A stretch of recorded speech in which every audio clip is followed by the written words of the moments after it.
ಮಾಜಿ ಪ್ರಧಾನಿ ಡಾಕ್ಟರ್ ಮನಮೋಹನ್ ಸಿಂಗ್ ಇನ್ನಿಲ್ಲ. ಇನ್ನು ಕೇವಲ ನೆನಪು ಮಾತ್ರ. ಆದರೆ ಅವರು ಮಾಡಿದಂತಹ ಸಾಧನೆಗಳು ಅಪಾರ ಇದೆ. ದೆಹಲಿಯ ಏಮ್ಸ್ ಆಸ್ಪತ್ರೆಯಲ್ಲಿ ಅವರು ನಿನ್ನೆ ರಾತ್ರಿ ವಿಧಿವಶರಾದರು. ಮನಮೋಹನ್ ಸಿಂಗ್ರ ನಿವಾಸದಲ್ಲೀಗ ಅಂತಿಮ ದರ್ಶನಕ್ಕೆ ಅವಕಾಶವನ್ನು ಮಾಡಿಕೊಡಲಾಗಿದೆ. ದೆಹಲಿಯ ಮೋತಿಲಾಲ್ ನೆಹರು ಮಾರ್ಗದಲ್ಲಿದೆ ನಿವಾಸ. ಅಲ್ಲೇ ರಾಜಕೀಯ ನಾಯಕರು ಮತ್ತು ಗಣ್ಯರಿಗೆ ಅಂತಿಮ ದರ್ಶನಕ್ಕೆ ವ್ಯವಸ್ಥೆಯನ್ನು ಮಾಡಲಾಗಿದೆ. ನಿನ್ನೆ ರಾತ್ರಿ ದೆಹಲಿಯ ಏಮ್ಸ್ ಆಸ್ಪತ್ರೆಗೆ ಅವರನ್ನು ದಾಖಲಿಸಲಾಯಿತು. ಅವರ ಆರೋಗ್ಯದಲ್ಲಿ ಏರುಪೇರಾದಂತಹ ಹಿನ್ನೆಲೆ, ಆದರೆ ನಂತರ ಚಿಕಿತ್ಸೆ ಫಲಕಾರಿಯಾಗದೆ ರಾತ್ರಿ 9 ಗಂಟೆಯ ಬಳಿಕ ಅವರು ಕೊನೆಯುಸಿರೆಳೆದರು.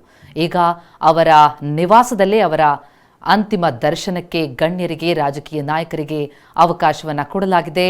ಮನಮೋಹನ್ ಸಿಂಗ್ರ ನಿವಾಸದಲ್ಲೇ ಅವರ ಪಾರ್ಥಿವವನ್ನು ಇರಿಸಲಾಗಿದ್ದು, ದೆಹಲಿಯ ಮೋತಿಲಾಲ್ ನೆಹರು ಮಾರ್ಗದಲ್ಲಿರುವಂತಹ ಅವರ ನಿವಾಸಕ್ಕೆ ಬಂದು ರಾಜಕೀಯ ನಾಯಕರು, ಗಣ್ಯಾತಿ ಗಣ್ಯರು ಅವರಿಗೆ ಅಂತಿಮ ನಮನವನ್ನು ಸಲ್ಲಿಸ್ತಾ ಇದ್ದಾರೆ.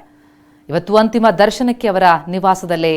ನಿಮಗೆ ಉಬ್ಬಿದ ರಕ್ತನಾಳ ಅಂದ್ರೆ ವೆರಿಕೋಸ್ ವೇನ್ಸ್ ಸಮಸ್ಯೆ ಇದ್ದಲ್ಲಿ ಫ್ರೀ ಡಾಪ್ಲರ್ ಸ್ಕ್ಯಾನಿಂಗ್ಗಾಗಿ ಹಿಂದೆ ಭೇಟಿ ಕೊಡಿ ಏವಿಸ್ ಆಸ್ಪತ್ರೆಗೆ. ಎಲ್ಲ ಅವಕಾಶವನ್ನ ಮಾಡಿಕೊಡಲಾಗಿದೆ. ಇವತ್ತು ಇಡೀ ದಿನ ಅವರ ನಿವಾಸದಲ್ಲೇ ಅಂತಿಮ ದರ್ಶನಕ್ಕೆ ಅವಕಾಶ ಇರುತ್ತೆ.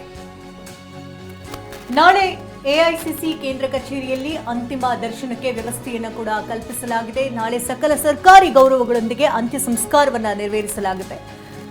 ದೆಹಲಿಯ ಲೋಧಿ ರಸ್ತೆಯ ಸ್ಮಶಾನದಲ್ಲಿ ಅಂತ್ಯಕ್ರಿಯೆಯನ್ನು ನೆರವೇರಿಸೋದಕ್ಕೆ ಎಲ್ಲ ಸಿದ್ಧತೆಗಳು ಕೂಡ ಈಗಾಗಲೇ ಆಗ್ತಾ ಇದೆ. ನಾಳೆ ಮಾಜಿ ಪ್ರಧಾನಿ ಮನಮೋಹನ್ ಸಿಂಗ್ರ ಅಂತ್ಯಕ್ರಿಯೆ ನಾಳೆ ನೆರವೇರುತ್ತೆ.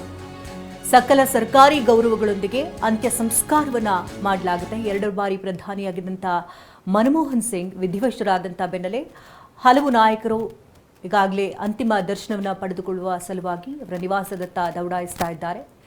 ನಾಳೆ ಎಐಸಿಸಿ ಕೇಂದ್ರ ಕಚೇರಿಯಲ್ಲಿ ಅಂತಿಮ ದರ್ಶನಕ್ಕೆ ವ್ಯವಸ್ಥೆಯನ್ನು ಕೂಡ ಕಲ್ಪಿಸ್ತಾ ಇದ್ದಾರೆ. ಸಾರ್ವಜನಿಕರು ಕೂಡ ಬಂದು ದರ್ಶನವನ್ನು ಪಡ್ಕೊಂಡು ಹೋಗಬಹುದು. ಮಾಜಿ ಪ್ರಧಾನಿ ಮನಮೋಹನ್ ಸಿಂಗ್ ಅಂತ್ಯಕ್ರಿಯೆ ಇವತ್ತು ನಡೆಯುತ್ತೆ ಅಂತ ಅಂದಾಜಿಸಲಾಗಿತ್ತು. ಆದರೆ ಕಾರಣಾಂತರಗಳಿಂದ ನಾಳೆಗೆ ಅದನ್ನು ಶಿಫ್ಟ್ ಮಾಡಿದ್ದಾರೆ. ನಾಳೆ ಸಕಲ ಸರ್ಕಾರಿ ಗೌರವಗಳೊಂದಿಗೆ ಅಂತ್ಯ ಸಂಸ್ಕಾರವನ್ನು ನೆರವೇರಿಸಲಾಗುತ್ತೆ.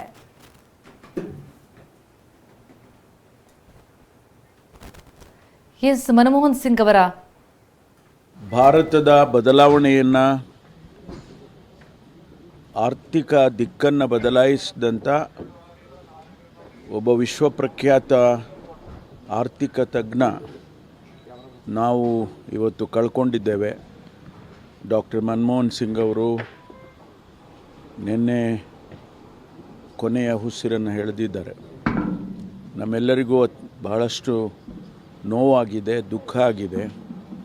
ವಿಶೇಷವಾಗಿ ಕಾಂಗ್ರೆಸ್ ಪಕ್ಷ ಈ ದೇಶದ ಆರ್ಥಿಕ ದಿಕ್ಕನ್ನೇ ಬದಲಾಯಿಸುವಂಥ ತೀರ್ಮಾನ 1991ರಲ್ಲಿ ಸನ್ಮಾನ್ಯ ನರಸಿಂಹರಾವ್ ಅವರು ಪ್ರಧಾನಮಂತ್ರಿಗಳಾಗಿದ್ದಂಥ ಸಂದರ್ಭದಲ್ಲಿ ಡಾಕ್ಟರ್ ಮನಮೋಹನ್ ಸಿಂಗ್ ಅವರು ಹಣಕಾಸಿನ ಸಚಿವರಾಗಿ ಒಂದು ಹೊಸ ಅಧ್ಯಾಯವನ್ನು ಪ್ರಾರಂಭ ಮಾಡಿದರು. ಇವತ್ತೇನಾದರೂ ವಿಶ್ವದಲ್ಲಿ ಭಾರತ ಒಂದು